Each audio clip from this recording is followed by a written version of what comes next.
Masini Prithivi Grahasigi Kadaidano Kachin Koya Natraga Mafam Amadagi Adomsu Darwin Science Circle gi Video Matiksi Haujikmak Yengbiri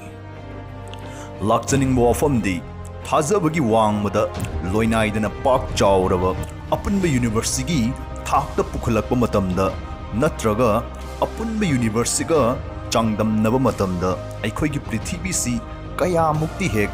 Pik E Haiba Wahang Sini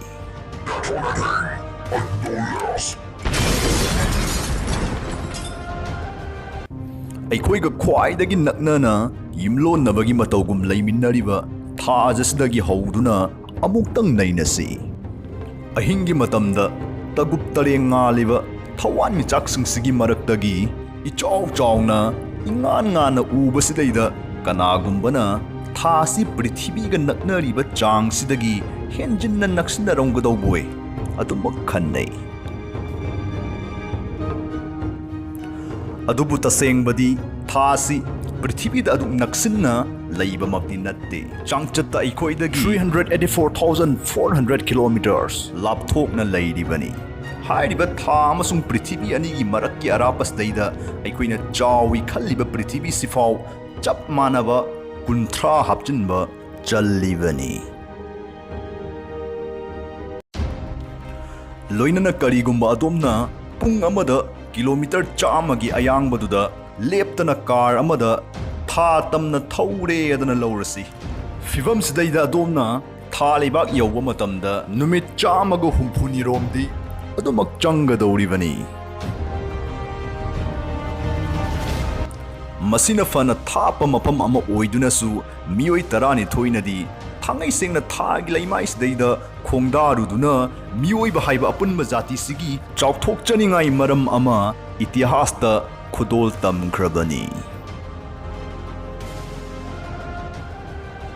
Loinana Mioi by Koina, Prithibi Thadoktuna, Kwaidagi Lapa Mafam Amagi Laimaida, Kongnet Luba, Kongda Rubagi Togdoktasu, Hai Diba Togdoksina, Oi Divani Adom Sum Makoiga Loinana, Tagi Laimaiduda, Lepmin Naramba Toklaba, Adomna Tha Leibaktagi Ugadawa. Prithibi ki saktamdu masini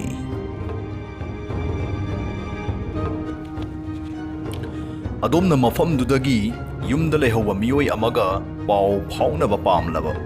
message amana mangalgi ayangba mukyangna paiduna pau phaunaba matamda second ani makhairomdi changani masin amuk Mars tagi kapkhiba Photo amani Aduga maduda adomna uriba apikpa binduduna Mars ki laimaidagi uba Prithibi gi saktamduni Changchatta Marsi Prithibi dagi 225 million kilometer rom lapthoktuna lay adubu makhoi gi khongchat ki matung inna Mars Prithibi anigi arapasi 401 haidi 401 million kilometer fawa lapthok khiba yawi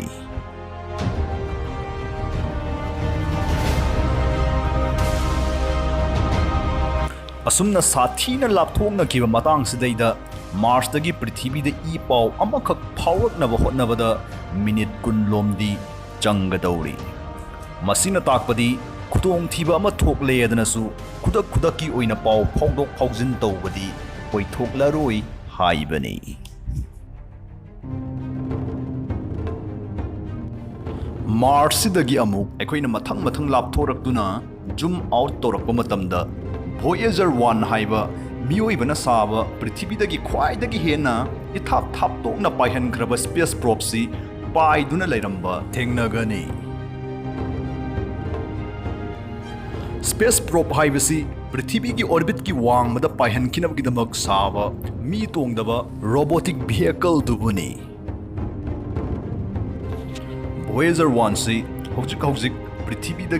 146 AU lapthokna paiduna leiri Prithibi amasung numit ki marakki arapadubuni AU hairibasi masina takpadi numitna ikhoidagi lapthokna leibadagidi Voyager 1 saruk chamaga nifutarurak hengatna lapthokre haibani. Sanglaba mahaki khongchat ki tangkak amada Voyager 1 camera hangduna masigi photo si kapki. Ahanba hek ubada thoidokpa wakal phawdaba natraga maru oina faw lawbiramdabadi yai. Adubu aikhoigi wakaldadi apunba miyoiba haiba jati sigi puwarida khwaidagi henna mamal yamlaba onthokna tanglaba photo amakhakni haidaba ngamloi. Masida taifet taraba higok machugi bindu amakhak uribasi Prithibini. Bindu sigi matangda ataba apaba singda thoidongna safu kallaba hakan nama changhanba ngamba waroldi Carl Sagan natana atopa miyoi amatagi khaunaudagi thokhidri haijage. Mahangna asumna haiki adomna yengba matamda bindu ama uri. Madu mafamsini, madu yumni, madu aikhoini. Madudaidani adomna hek khangki takhiba miyoising hek pokhiba taibang mi matam loiduna wari onkrabasing aikhoi pumbagi supchillaba punsigi awanungai dharma amasung sel thum haina sijinnanabagi oiba punsillaba wakhallon pautak lising kaya sadanba khuding sajikhunba khuding athauba khuding migithi khuding chaukhatnabagidamak sem sariba miyoi khuding madubu amuk manghan takhannaba miyoi khuding ningthau khuding tola taraba khuding nungsi nungolda lupjariba naujariba naharol khuding asa tauriba angang nawa khuding mama khuding mapa khuding anau puthokliba miyoi khuding lamnau puthoknaba koithi thiriba miyoi khuding lamtak piriba oza khuding senja thunjana haraba rasniti wala karmachari khuding saknairaba khuding ingamta ngamba luching purel khuding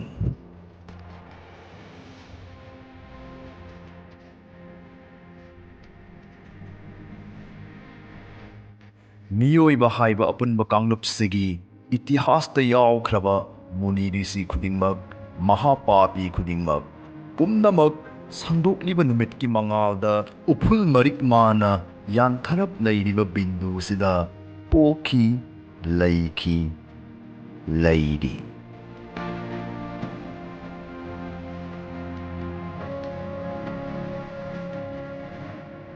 Voyager 1 si hauzik second amada 17 kilometers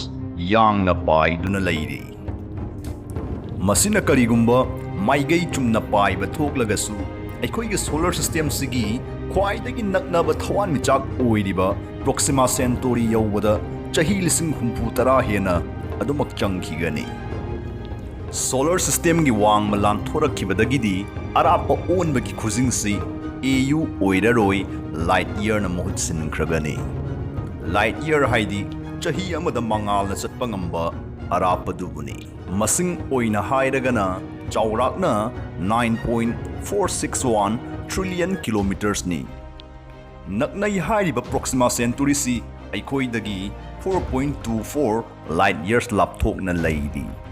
Atopa wahaida hairagana masai adomna tha leibak tamna pungda kilometer chama yangna thokibadugum Proxima Centauri tamna amuk thauba taragadi mafamdu yaunaba hotnabada apunba university masagi chahidagi faw saruk taruk hengatna changani loinana adomna yauba matamdadi Proxima Centauri di leifaw leiramlaroi masidagi aikhoina makha tana zoom out tawba matamda apunba Milky Way galaxy si amuk thengnagani Milky Way galaxy sigi manung channa aikhoigi Prithibi sisu swai sida leiribani apunba Milky Way galaxy sigi aroiba ngamkhai amadagina atopa ngamkhai amadu fawsi 100,000 light years ki athapada sandoktuna ꯂꯩꯔꯤ꯫ ꯃꯁꯤꯒꯤ ꯃꯅꯨꯡꯗ ꯊꯋꯥꯟꯃꯤꯆꯥꯛ billion 100 ꯍꯦꯟꯕ ꯑꯃꯁꯨꯡ ꯒ꯭ꯔꯍ billion 100 ꯍꯦꯟꯅ ꯂꯩꯔꯤ꯫ ꯃꯁꯤꯗꯒꯤ ꯈꯔꯒ ꯖꯨꯝ ꯑꯥꯎꯠ ꯇꯧꯊꯣꯛꯂꯕꯗꯤ ꯑꯩꯈꯣꯏꯅ ꯂꯣꯀꯜ ꯒ꯭ꯔꯨꯞ ꯑꯃꯨꯛ ꯊꯦꯡꯅꯕꯤꯒꯅꯤ꯫ ꯑꯁꯝꯕꯤꯂꯣꯟꯗ ꯑꯩꯈꯣꯏꯒꯤ ꯃꯤꯜꯀꯤ ꯋꯦ ꯒꯦꯂꯦꯛꯁꯤ ꯌꯥꯎꯔꯕ ꯇꯣꯉꯥꯟ ꯇꯣꯉꯥꯟꯕ ꯒꯦꯂꯦꯛꯁꯤ 10 ꯍꯦꯟꯕꯅ ꯄꯨꯟꯁꯤꯟꯗꯨꯅ ꯁꯦꯝꯕ ꯒꯦꯂꯦꯛꯁꯤꯁꯤꯡꯒꯤ ꯆꯕꯨꯜꯗꯨꯕꯨꯅꯤ ꯂꯣꯀꯜ ꯒ꯭ꯔꯨꯞ ꯍꯥꯏꯔꯤꯕꯁꯤ꯫ ꯃꯁꯤꯗꯒꯤ ꯑꯃꯨꯛ ꯃꯈꯥ ꯇꯥꯅ ꯖꯨꯝ ꯑꯥꯎꯠ ꯇꯧꯕ ꯃꯇꯝꯗ ꯑꯩꯈꯣꯏꯅ ꯚꯔꯒꯣ ꯁꯨꯄꯔ ꯀ꯭ꯂꯁꯇꯔ ꯑꯃꯨꯛ ꯊꯦꯡꯅꯒꯅꯤ꯫ ꯃꯁꯤ ꯊꯣꯔꯛꯄꯁꯤꯗꯩꯗꯗꯤ ꯂꯣꯀꯜ ꯒ꯭ꯔꯨꯞꯁꯤ ꯑꯃꯨꯛ ꯁꯥꯊꯤꯅ ꯄꯤꯛꯁꯤꯟꯈꯤꯕ ꯈꯪꯍꯧꯔꯣꯏ꯫ ꯃꯁꯤꯒꯤ ꯃꯅꯨꯡꯁꯤꯗꯩꯗ ꯑꯩꯈꯣꯏꯒꯤ ꯂꯣꯀꯜ ꯒ꯭ꯔꯨꯞꯇꯨꯒꯨꯝꯕ ꯒꯦꯂꯦꯛꯁꯤꯒꯤ ꯆꯕꯨꯟ ꯌꯥꯝꯗ꯭ꯔꯕꯗ 100 ꯔꯣꯝꯗꯤ ꯂꯩꯔꯤ꯫ ꯑꯣꯟꯊꯣꯛꯅꯁꯨ ꯆꯥꯎꯈ꯭ꯔꯦ ꯈꯜꯂꯤꯕ ꯚꯔꯒꯣ ꯁꯨꯄꯔ ꯀ꯭ꯂꯁꯇꯔꯁꯤ ꯂꯥꯅꯤꯌꯥ ꯀꯦꯌꯥ ꯁꯨꯄꯔ ꯀ꯭ꯂꯁꯇꯔ ꯑꯃꯨꯛ ꯌꯧꯁꯤꯜꯂꯛꯄ ꯃꯇꯝꯗꯗꯤ ꯍꯥꯏꯗꯅ ꯀꯥꯟꯅꯗꯦ ꯀꯨꯞꯁꯤꯟꯈꯤꯒꯅꯤ꯫ ꯑꯩꯈꯣꯏꯒꯤ ꯒꯦꯂꯦꯛꯁꯤꯁꯤꯇ ꯅꯠꯇꯅ ꯑꯇꯣꯞꯄ ꯒꯦꯂꯦꯛꯁꯤ 100,000ꯒꯤꯁꯨ ꯃꯌꯨꯝ ꯑꯣꯏꯔꯤꯕꯅꯤ ꯂꯥꯅꯤꯌꯥ ꯀꯦꯌꯥ ꯁꯨꯄꯔ ꯀ꯭ꯂꯁꯇꯔ꯫ ꯍꯥꯏꯔꯤꯕꯁꯤꯒꯤ ꯉꯝꯈꯩ ꯑꯅꯤꯒꯤ ꯃꯔꯛꯀꯤ ꯑꯊꯥꯞꯄꯁꯤꯅ 520 ꯃꯤꯂꯤꯌꯟ ꯂꯥꯏꯠ ꯌꯔꯁ ꯑꯣꯏꯔꯤ꯫ ꯐꯖꯅ ꯆꯥꯎꯔꯦ ꯈꯜꯂꯤꯕ ꯂꯥꯅꯤꯌꯥ ꯀꯦꯌꯥ ꯁꯨꯄꯔ ꯀ꯭ꯂꯁꯇꯔꯁꯤꯗꯒꯤꯁꯨ ꯑꯩꯈꯣꯏꯅ ꯃꯈꯥ ꯇꯥꯗꯨꯅ ꯖꯨꯝ ꯑꯥꯎꯠ ꯇꯧꯕ ꯇꯥꯔꯒꯗꯤ ꯑꯣꯕꯖꯔꯚꯦꯕꯜ ꯌꯨꯅꯤꯚꯔꯁ ꯍꯥꯏꯅ ꯈꯪꯅꯕ ꯑꯁꯝꯕꯤꯂꯣꯟꯗ ꯉꯁꯤ ꯂꯩꯖꯔꯤꯕ ꯕꯤꯒ꯭ꯌꯥꯟꯒꯤ ꯈꯨꯠꯁꯨ ꯈꯨꯠꯂꯥꯏ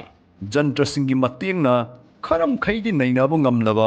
ꯂꯣꯏꯅꯥꯏꯗꯅ ꯄꯥꯛ ꯆꯥꯎꯔꯕ ꯁꯣꯔ ꯖꯒꯠꯁꯤꯒꯤ ꯃꯆꯦꯠꯇꯨ ꯑꯃꯨꯛ ꯊꯦꯡꯅꯕꯤꯒꯅꯤ꯫ ꯍꯥꯏꯔꯤꯕ ꯑꯄꯨꯟꯕ ꯁꯣꯔ ꯖꯒꯠꯀꯤ ꯃꯆꯦꯠꯁꯤ ꯄꯨꯁꯤꯜꯂꯛꯄ ꯌꯧꯁꯤꯜꯂꯛꯄ ꯃꯇꯝꯁꯤꯗꯗꯤ ꯑꯩꯈꯣꯏꯅ ꯉꯁꯥꯏꯗꯒꯤ ꯆꯥꯎꯏ ꯍꯥꯏꯅ ꯅꯩꯅꯔꯤꯕ ꯂꯥꯅꯤꯌꯥ ꯀꯦꯌꯥ ꯁꯨꯄꯔ ꯀ꯭ꯂꯁꯇꯔꯁꯤꯗꯤ ꯄꯤꯛꯃꯟꯈꯤꯕꯅ ꯀꯥꯟꯅꯗ꯭ꯔꯕ ꯑꯥꯔꯊ ꯊꯣꯛꯇ꯭ꯔꯕ ꯖꯒꯥ ꯃꯆꯦꯠ ꯑꯃꯒꯨꯝꯗꯨꯝ ꯎꯔꯛꯀꯅꯤ ꯂꯧꯔꯛꯀꯅꯤ꯫ ꯃꯁꯤꯅꯤ ꯑꯣꯕꯖꯔꯚꯦꯕꯜ ꯌꯨꯅꯤꯚꯔꯁ꯫ ꯊꯋꯥꯏ ꯄꯥꯟꯕ ꯄꯥꯟꯗꯕ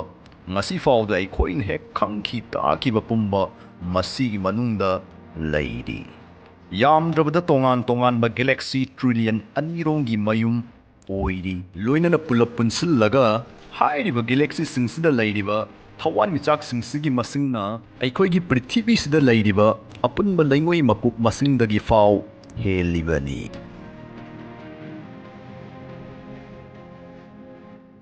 ꯑꯣꯕꯖꯔꯚꯦꯕꯜ ꯌꯨꯅꯤꯚꯔꯁꯁꯤꯒꯤ ꯃꯔꯥꯛꯀꯤ ꯑꯄꯥꯛꯄꯁꯤꯅ 93 ꯕꯤꯂꯤꯌꯟ ꯂꯥꯏꯠ ꯌꯔꯁ ꯔꯣꯝꯅꯤ꯫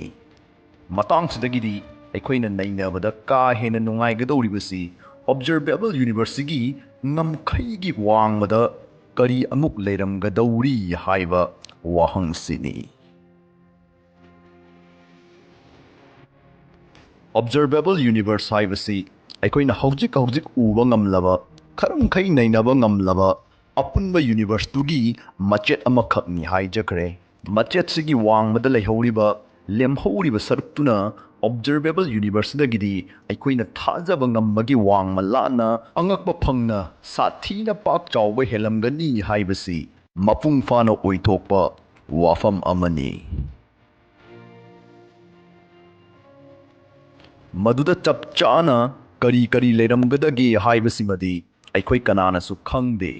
ꯃꯔꯝꯗꯤ ꯑꯁꯤꯒꯨꯝꯕ ꯑꯗꯨꯛꯀꯤ ꯃꯇꯤꯛ ꯊꯥꯞꯂꯕ ꯃꯐꯝꯁꯤꯡꯁꯤꯗꯒꯤ ꯂꯥꯛꯄ ꯃꯉꯥꯜꯁꯤꯅ ꯑꯩꯈꯣꯏꯒꯤ ꯄ꯭ꯔꯤꯊꯤꯕꯤ ꯌꯧꯔꯛꯄꯗ ꯆꯪꯒꯗꯕ ꯗꯔꯀꯥꯔ ꯑꯣꯏꯕ ꯃꯇꯝꯒꯤ ꯆꯥꯡꯗꯨ ꯁꯣꯔ ꯖꯒꯠꯁꯤꯒꯤ ꯏꯇꯤꯍꯥꯁꯇ ꯑꯃꯨꯛꯇ ꯂꯩꯈꯤꯗ꯭ꯔꯤ, ꯑꯃꯨꯛꯇ ꯌꯧꯈꯤꯗ꯭ꯔꯤ꯫ ꯂꯣꯏꯅꯅ ꯅꯥꯀꯜ ꯑꯃꯔꯣꯝꯗꯅ ꯃꯐꯝ ꯈꯔꯗꯒꯤ ꯂꯥꯛꯄ ꯃꯉꯥꯜꯗꯤ ꯄ꯭ꯔꯤꯊꯤꯕꯤꯁꯤ ꯁꯨꯡꯌꯧ ꯐꯥꯎ ꯌꯧꯔꯛꯂꯣꯏ꯫ ꯃꯁꯤꯒꯤ ꯃꯔꯝꯗꯤ ꯄ꯭ꯔꯤꯊꯤꯕꯤꯗꯒꯤ ꯑꯗꯨꯛꯀꯤ ꯃꯇꯤꯛ ꯊꯥꯞꯄ ꯁ꯭ꯄꯦꯁꯀꯤ ꯁꯔꯨꯛ ꯈꯔꯗꯤ ꯃꯉꯥꯜꯒꯤ ꯈꯣꯡꯖꯦꯜꯗꯒꯤ ꯐꯥꯎ ꯍꯦꯟꯅ ꯌꯥꯡꯅ ꯑꯩꯈꯣꯏꯗꯒꯤ ꯂꯥꯞꯊꯣꯛ ꯁꯟꯗꯣꯛꯈꯤꯕ ꯃꯔꯝꯅꯅꯤ꯫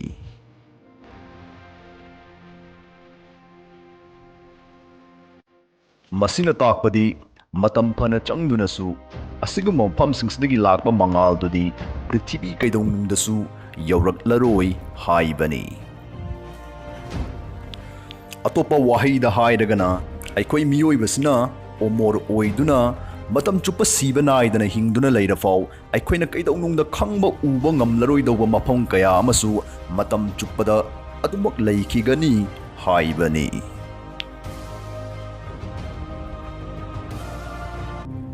Adomna hek uriba numit tha amasung masing yamkhraba thawan khudingmaktu Observable University manung challibani. Hariba Observable University light bulb mamuktang chawi adana laurasi loinana mapung oiriba universe na hana graha oiramba hojikmakti oikidraba Pluto dagi fau hena chawi adana khallasi. Pluto sigi mayai chabukta light bulb si thamle adana amuk bhabna sagat minasi. Light bulb sigi manungda leiriba ikoina light bulb sigi mapanda Pluto leiramgani natraga lei haibasi khangba ngamdaba masana tabani aruba oigani. Loisilakpasda haijaning wafamdi aikoisi thajaningai oidana suki matik pik I haiba wakhalonsina adumbu wakhal pikthahanbagi ona tainabada ahoina dum wakhal chawthokhanba thoklaba adum wakhal loksing chawba gyan loksing leiba mioiba mani haibani.